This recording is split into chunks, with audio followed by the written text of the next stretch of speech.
السلام علیکم۔ ہماری آج کی ویڈیو کا مضمون ہے رمضان کیسے گزاریں۔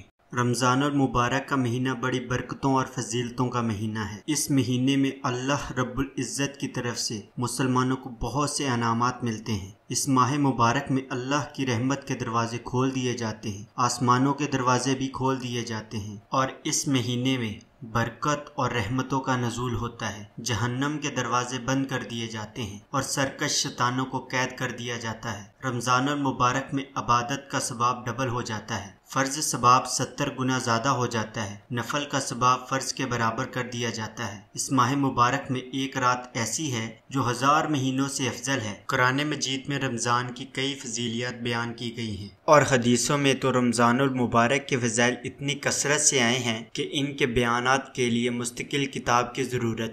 رمضان المبارک کے فضائل سے متعلق ایک روایت یہ ہے کہ ایک مرتبہ رسول اللہ صلی اللہ علیہ وآلہ وسلم نے مسجد میں حاضرین سے فرمایا کہ تم لوگ ممبر کے قریب آ جاؤ۔ جب لوگ قریب آ گئے تو آپ ممبر پر چڑھے۔ جب پہلی سیڑھی پر قدم رکھا تو فرمایا آمین۔ اس کے بعد دوسری سیڑھی پر قدم رکھا تو فرمایا کہ آمین۔ اس کے بعد تیسری سیڑھی پر قدم رکھا تو فرمایا آمین۔ جب آپ ممبر سے اترے تو ہم نے عرض کیا کہ اے اللہ کے رسول، آج ہم نے آپ سے ایک ایسی بات سنی جو کبھی نہیں سنی تھی۔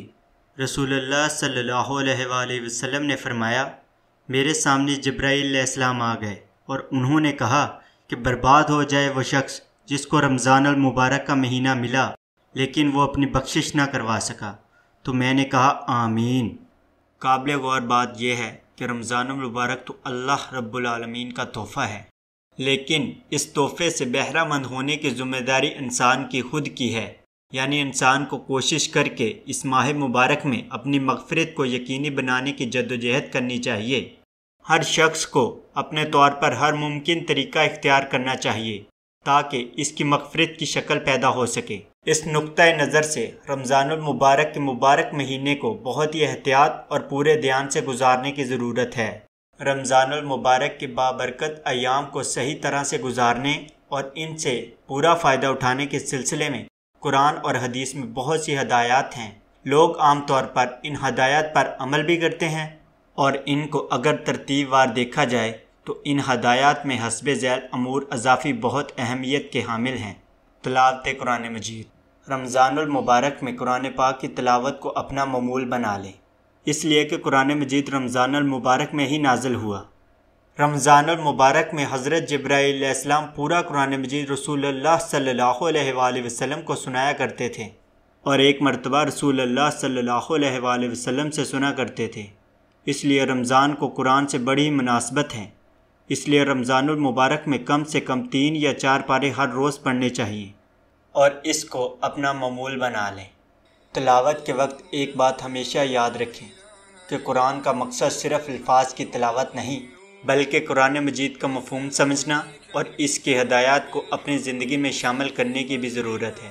قرآن اصل تو عمل کے لیے ہی نازل ہوا تھا، اس لیے جب تک قرآن کو سمجھا نہ جائے اس وقت تک گویا نازل قرآن کا مقصد پورا نہیں ہوا۔ جو لوگ عربی جانتے ہیں وہ تو سمجھ لیں گے، لیکن جو عربی نہیں جانتے وہ پہلی فرصت میں ہی یہ نیت کریں کہ وہ عربی سیکھیں گے تاکہ قرآن مجید کو سمجھ سکیں۔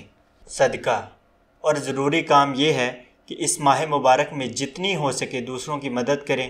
ویسے تو سب کی مدد کریں، لیکن خاص طور پر ضرورت مندوں کی مدد کریں۔ رمضان المبارک کا ایک نام ہمدردی اور غمخواری کا مہینہ بھی ہے۔ اس ماہ مبارک میں دوسروں کی خیر گری کرنا اس ماہ کے مقصد میں سے ہے۔ غریبوں کی خصوصی مدد کے لیے اس ماہ میں صدقہ عطیہ واجب کیا گیا ہے۔ اس کے علاوہ جتنا ہو سکے اللہ کی راہ میں خرچ کریں۔ بہت سے لوگ اس ماہ مبارک میں اپنی زکوٰۃ بھی نکالتے ہیں، یہ بھی اچھا عمل ہے۔ رمضان المبارک میں دنیاوی انسانیت کی سب سے بڑی نعمت انسانوں کو ملی، یعنی قرآن مجید کا نزول ہوا۔ اللہ کی اس عظیم نعمت، اس پر اللہ رب العزت کا شکر ادا کرنا بہت ضروری ہے۔ اگر یہ نعمت نہ ہوتی تو نہ جانے ہم کن اندھیروں میں ڈگمگا رہے ہوتے۔ اس لیے یہ اللہ تعالیٰ کی سب سے بڑی نعمت ہے، اس پر زیادہ سے زیادہ اللہ کا شکر ادا کرنا چاہیے۔ اس کے علاوہ بھی اس کی بے شمار نعمتیں ہیں جو ہم پر ہمہ وقت سایہ کیے ہوئے ہیں۔ ناظرین، زندگی کا کچھ پتہ نہیں، اور ہمیں یہ رمضان جو ملا ہے اللہ کی طرف سے تحفہ ملا ہے، تو ہمیں چاہیے کہ ہم اس کا بھرپور فائدہ اٹھائیں۔